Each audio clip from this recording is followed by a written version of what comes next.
اعوذ باللہ من الشیطان الرجیم بسم اللہ الرحمن الرحیم اللہم صلی علی سیدنا محمد معدن الجود والکرم وآلہ وسلم۔ سامعین و ناظرین اکرام، السلام علیکم ورحمۃ اللہ وبرکاتہ۔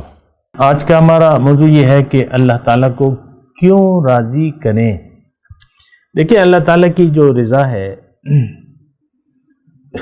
آپ کی کامیابی اسی میں ہے کہ آپ سے اللہ راضی ہو جائے۔ آپ کی ناکامی اس میں ہے کہ آپ اللہ کی رضا کو اہمیت نہ دیں، آپ ناکام ہیں۔ اگر آپ نے زندگی گزارتے وقت اللہ کی رضا کو اہمیت نہ دی، آپ ناکام انسان ہیں۔ اللہ کی رضا کے لیے اگر آپ نے جینا خاص کر دیا تو آپ کامیاب ہیں۔ یہ دیکھیں، وہ مختصر جملے ہیں جو میں آپ کو بتا رہا ہوں، اس کو آپ نوٹ بھی کر سکتے ہیں نا، مختصر جملے ہوتے ہیں وہ۔ تو بہرحال اللہ تعالیٰ کو راضی کیوں کریں؟ اللہ کو راضی اس لیے کریں کہ آپ کی زندگی اب شروع ہونے والی ہے، آپ مرنے والے ہیں۔ اب آپ کی یعنی دنیا سے آپ چلے جائیں گے، پھر آپ کی ایک زندگی شروع ہوگی جس میں آپ کی موت نہیں ہے۔ اب اس ساری زندگی جو آنے والی آپ کی زندگی ہے، جو کہ ابدی ہے، تو اس کا سارا انحصار اس بات پہ ہے کہ آپ نے زندگی کس کے لیے گزاری۔ آیا اپنی مرضی، اپنے آپ کو خوش کرنے کے لیے، اپنے آپ کو راضی کرنے کے لیے، کہ نہیں اللہ کی رضا کے لیے اپنے زندگی آپ نے وقف کر دی تھی؟ سارا آپ کا جو آنے والی زندگی ہے اس کا انحصار اور نچوڑ اس بات پر ہوگا۔ یہ ایک بات نوٹ کر لیں۔ تو اللہ کو راضی کرنا کا مطلب کیا ہے؟ کہ جب اللہ آپ سے راضی ہو جائے تو آپ کی زندگی میں اس کے اثرات شروع ہو جاتے ہیں۔ یہ ایک عام شیطانی تصور ہے کہ ہم رضا الہی کو اہمیت نہیں دیتے، تو اس سے یہ ہوتا ہے کہ ہماری دنیا کی زندگی بھی برباد ہو جاتی ہے، کیونکہ اللہ تعالیٰ نے قرآن میں لکھ دیا ہے، من اعرض عن ذکری فإن له معیشۃ ضنکا۔ جس نے بھی میری یاد سے منہ موڑ لیا، اس کی زندگی وہ پریشان رہے گا زندگی۔ ٹھیک ہے، مال و دولت عہدہ ہوگا، وہ وزیر اعظم ہوگا۔ وزیر اعظم کو آپ نے خوش دیکھا ہے کبھی؟ دلی طور پہ تو پریشانی ہے۔ آپ دیکھ لیں، بعض اوقات منہ سے جھاگ نکل رہے ہوتے ہیں، میں دیکھتا ہوں میرے منہ سے تو یعنی مارے افسوس اور غصے اور اس پہ ہے نا، ایسے الفاظ، ایسا بس یہ سارا غم، دل غصے سے بھرا ہوا ہے۔ کبھی ایسی کیفیت دیکھی؟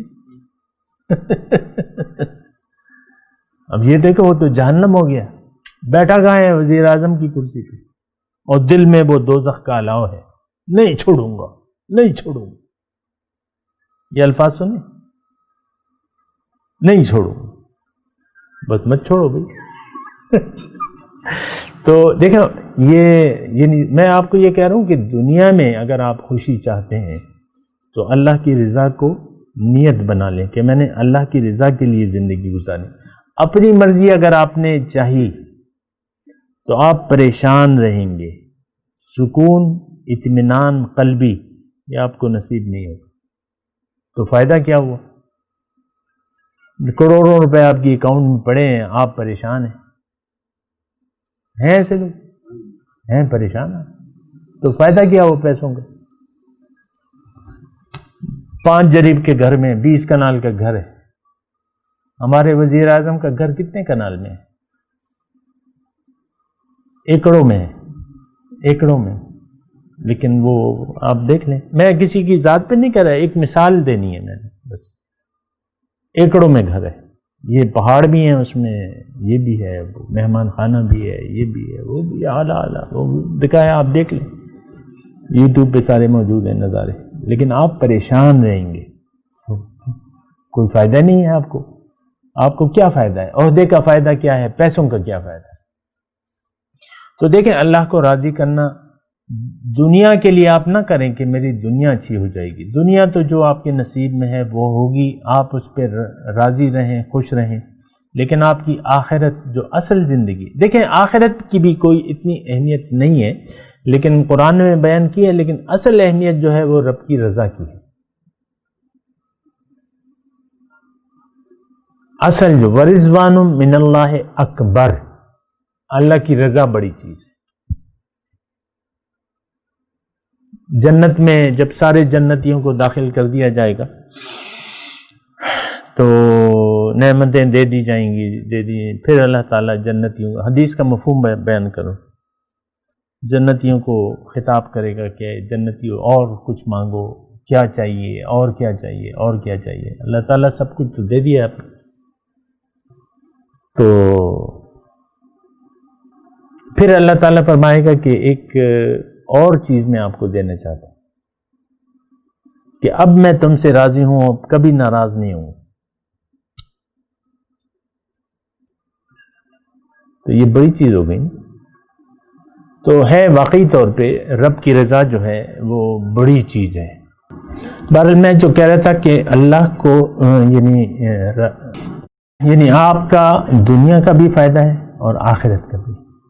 وآخر دعوانا ان الحمدللہ رب العالمین. مولایا صلی وسلم دائما ابدا على حبيبك خير الخلق كلهم